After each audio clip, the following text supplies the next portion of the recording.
Hey guys, in today's video I wanted to give you a quick tutorial on how to make thread belt loops.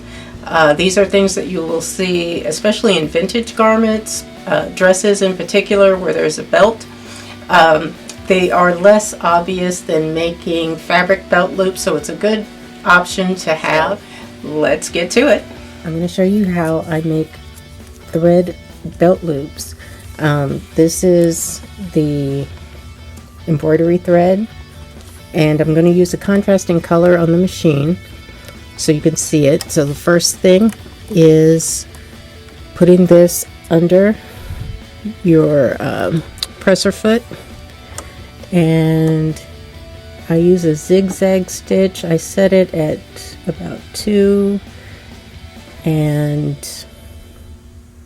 1.5 or 2 depending, and then I hold on to the back end just to sort of keep it straight, and I try to start off a little slowly just to see that things are going the way I want. And you just hold that embroidery thread in the middle of your presser foot. And you can make these as long as you want, or as long as you need. And then you can just cut this and use it as needed.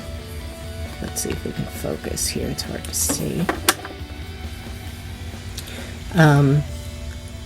And use a larger needle, or needle with a larger eye, and you can pull it through, something like this, an embroidery needle if you have that, and pull it through, and you can attach it to whatever you need to attach it to.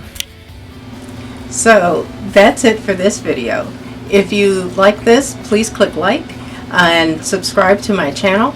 I like to give helpful information, tips, and things that I do when I'm sewing, anything that I think might actually help some of you out there. So thanks for watching, and I will see you all in the next video. Bye.